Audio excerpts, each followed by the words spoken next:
There's no history books written about average performers, only about top people. Top performers drive 100% of your organization's success. And so why not have that be the goal all the time?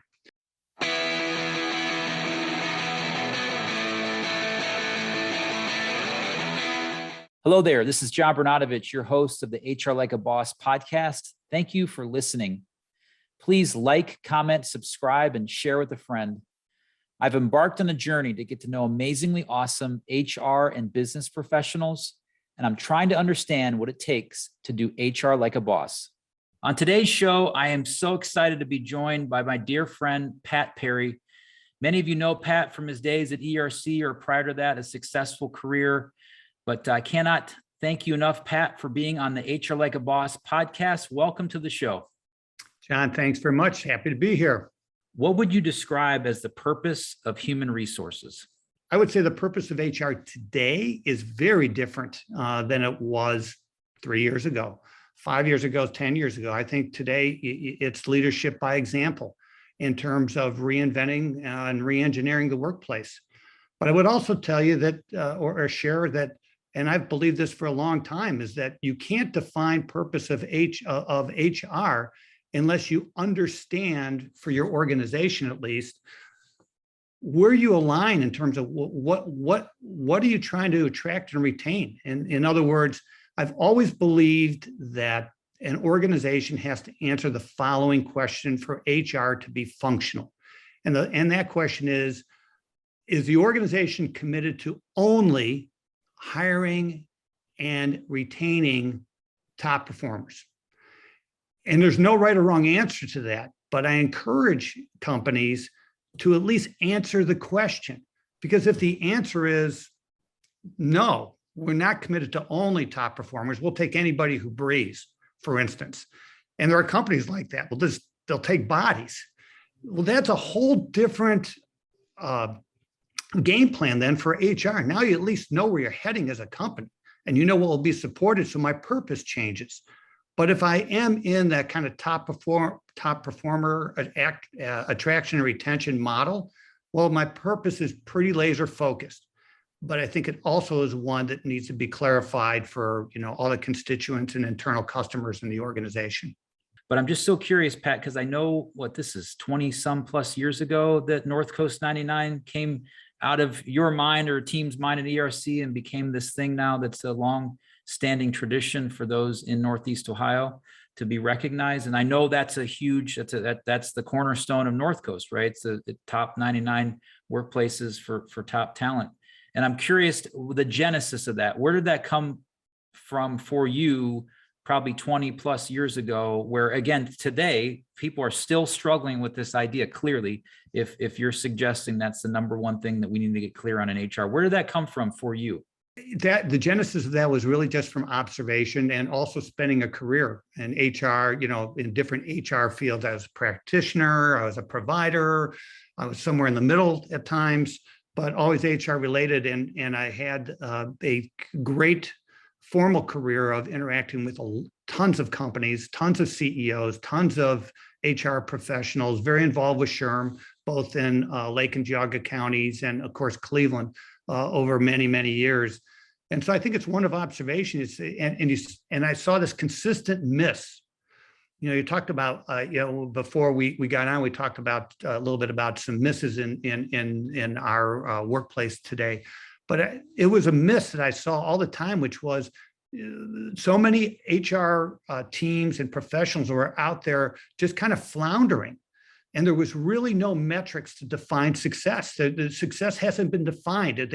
They were just kind of like, whether they were pushing paper or whether they're just following what the CEO wanted, or trying to be the employee advocate, or trying to comply with the latest, law that came down from the federal state government. I mean, you almost saw this zigzag effect. And at the end of the year, you would say, did we do a great job from an HR perspective? Yeah, I think so. I mean, we're in compliance, and we updated our handbook, and we updated some of our policies, and everybody got paid. But those are all tactical. They're not very strategic. They aren't measured against anything. And so a long time ago, it started realizing, there needs to be some sort of, every HR professional going into a new job should be asking that CEO, where do you stand relative to attracting and retaining top people? Just get an answer.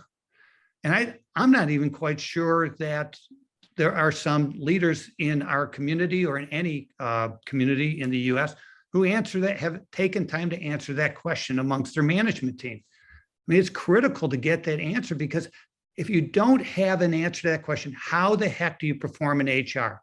Well, you zigzag and you put out fires instead of doing things based off of that's the goal. So that was kind of the genesis to say, let's identify not only a great workplace, but places that are focused on the top performer model. Because a great workplace by itself could have been just for people who are like going through the motions. Yeah, it's a great place to work. There's no accountability. I love working here and nobody pays attention to me. Well, that's not what we wanted to honor. We wanted to honor organizations that are bringing in top people, because it drives everything. Average people do not drive the success of your business at all.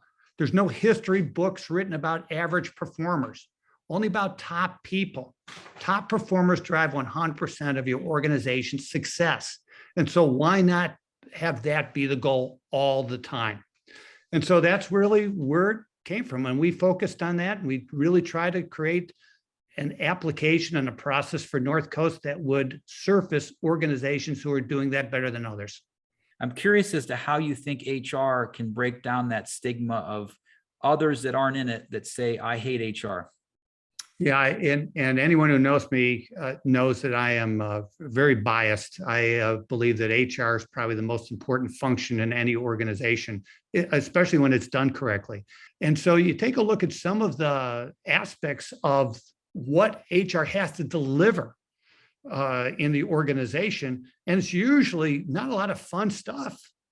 And so I think the important part in terms of, people who hate HR or say that, or that stigma, I think, HR professionals could go a long way to ensuring that their function in their company is better understood. And I'm not suggesting anyone sell, what they're doing to people in terms of, we really do a lot of great things, because I think anyone who's been in the function understands that is the truth. It's just that some people just don't know that and only see the superficial part about, here are these deliverables that are causing me work, causing me pain. I've got to go through this. I got to fill out this form. I got to follow these rules. I got to be careful because we can't fire this person.